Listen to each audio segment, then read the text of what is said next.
की आपण merit list जेव्हा आपण बीई बीटेकसाठी मेरिट लिस्ट जेव्हा आपण रोल आउट केली तेव्हा काही विद्यार्थ्यांच्या बाबतीमध्ये असं काहींनी आक्षेप घेतला की त्या विद्यार्थ्याला समजा 50 किंवा 55% वगैरे असे हे आहेत 51%, 57% असे त्यांना 12वीमध्ये HSC मध्ये मार्क आहेत, परंतु त्यांना इकडे 99% आहे. तर हे कसं काय शक्य आहे? तर पहिली गोष्ट आपण हे लक्षात घेतली पाहिजे की आपण एका दुसऱ्या परीक्षेच्या परफॉर्मन्सच्या आधारे आपण या परीक्षेकडे बघतोय.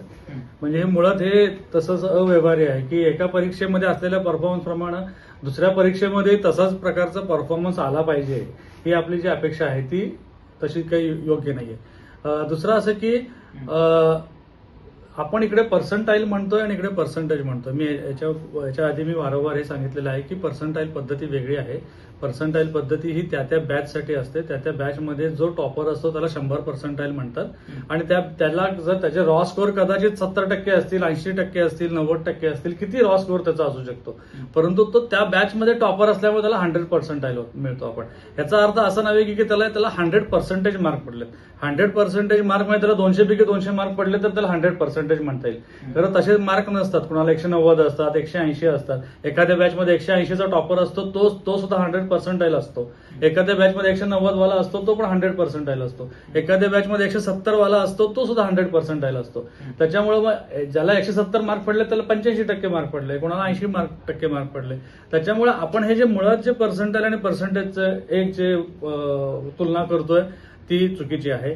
दुसरी गोष्ट म्हणजे 12वीमध्ये काय मार्क पडले आणि त्याला सीईटी मध्ये काय मार्क पडले आणि आपण काय करतो त्यात सुद्धा फक्त सिलेक्टिव्ह घेतोय.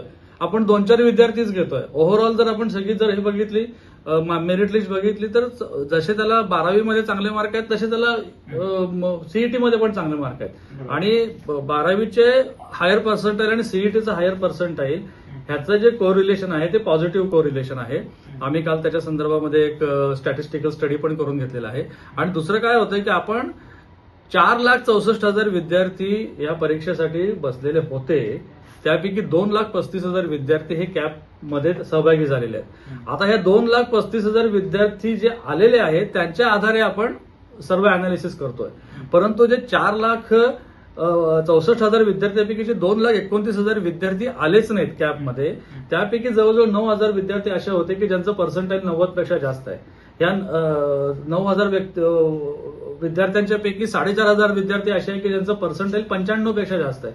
95 आणि 99 किंवा 90% पेक्षा जास्त असलेले असे हे 9,000 विद्यार्थी आणि 80% पेक्षा जास्त असलेले जवळजवळ अजून 14,000 विद्यार्थी म्हणजे साधारणतः 24,000 विद्यार्थी असे आहेत की जे ह्या कॅपमध्ये आलेच नाहीयेत. त्याच्यामुळे त्या लोकांचा सुद्धा परफॉर्मन्सवर तुम्ही आज प्रश्नचिन्ह उपस्थित करत आहात की बाबा ते त्यांचा सुद्धा काहीतरी त्यांच्या ह्याच्यामध्ये घोळ आहे. म्हणजे जे अशी ज्यांना 99% पडलाय, 95% पडलाय ती मुलं इथं आली नाही. ती जर मुलं इथं आली असती तर आपली मेरिट लिस्टचं कॉम्प्लेक्शनच बदललं असतं. त्याच्यामुळे मला असं काय वाटतं की आपण असं सिलेक्टिव्हली विचार करायला नाही पाहिजे. दुसरी गोष्ट अशी की जसं HSC मध्ये PCM मध्ये कमी मार्क आहे परंतु सीईटी मध्ये जास्त मार्क आहे असं काही प्रमाण आहे. असे काही समजा 10, 15, 20 विद्यार्थी असेल, ऍक्च्युअली ते 2 आणि 5, 7च विद्यार्थी आहेत. परंतु ह्याच्या उलट सुद्धा तुम्हाला मी काही स्टॅटिस्टिक्स दाखवू शकतो. ते स्टॅटिस्टिक्स म्हणजे आज आपल्या टाइम्स ऑफ इंडियाने पण ते प्रसिद्ध केलेले स्टॅटिस्टिक्स आहे. आता फॉर एक्झाम्पल MST CET मध्ये 69 विद्यार्थी असे आहे की ज्यांना 40 ते 50 पर्सेंटाईल पडलेलं आहे MST CET मध्ये आणि त्यांचं जेईचं पर्सेंटाईल 90 पेक्षा जास्त आहे. मग जेई मध्ये 90% पेक्षा जास्त विद्यार्थी जो मिळवत आहे त्याला ऑब्व्हियसली MST CET मध्ये पण चांगलं पर्सेंटाईल आलं पाहिजे. असंच आपण जेव्हा परीक्षांचं जेव्हा आपण कम्पॅरिझन करतो आहोत आणि जेव्हा दोन्ही आपण सांगतो की इथे जर तुझा परफॉर्मन्स चांगला असेल तर तो इथेही चांगला पाहिजे, तर मग ह्या 70 विद्यार्थ्यांचं काय की ज्यांना IIT JEE मध्ये 90% पेक्षा जास्त मार्क होते परंतु ते आपल्या सीईटी मध्ये 50% पेक्षा कमी मार्क मिळवलेत. मग ह्या विद्यार्थ्यांचं काय? मग म्हणजे मला थोडक्यात माय बेसिक पॉइंट इज दॅट तुम्ही 2 वेगवेगळ्या एक्झामिनेशन मधल्या परफॉर्मन्सचा विचार करत आहात आणि त्याचं कम्पॅरिझन करून सिलेक्टिव्हली काहीतरी डिडक्शन करण्याचा प्रयत्न करत आहात. जर एखाद्या विद्यार्थ्याचा असं आहे की तो विद्यार्थी जास्त सीईटीला प्राधान्य देतोय, कोणी जेईला देतोय. आता झालेलं आहे कसं की 12वीच्या मार्कांना आपण कुठल्याच प्रकारचे वेटेज ठेवलेलं नाहीये. त्यामुळे 12वीच्या मार्कामध्ये फक्त 45% पर्सेंटाईल, 45% त्याला मार्क क्वालिफिकेशनसाठी असायला पाहिजे आणि रिझर्व्ह कॅटेगरीमध्ये 40 मार्क जरी त्याला पडले, 40% मार्क पडले तरी तो क्वालिफाय होतो. आणि त्याचबरोबर 0 पर्सेंटाईल ठेवलेलं आहे आपण इंजिनियर किंवा बीई बीटेक साठी. म्हणजे एखाद्या व्यक्तीला जरी 0.6 पर्सेंटाईल असले तरी सुद्धा तो कॅप राऊंडमध्ये येऊ शकतो. अशा तऱ्हेची आपल्याकडं ही इलिजिबिलिटी असल्यामुळे मुलं सीईटीला जास्त प्राधान्य देऊ शकतात आणि ते सीईटीला प्राधान्य दिल्यामुळे त्यांना सीईटीमध्ये as compare to HSC mark येऊ शकतात.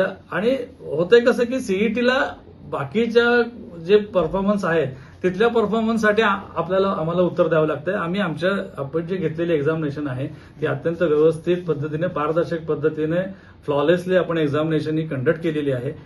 असं असताना आपण फक्त ज्या 2 वेगवेगळ्या परीक्षेच्या आधारे आपण असं अनालिसिस, सिलेक्टिव्ह अनालिसिस करू नये, कारण याच्या दुसरी बाजू सांगणारे पण अनालिसिस आपल्याकडे आहे.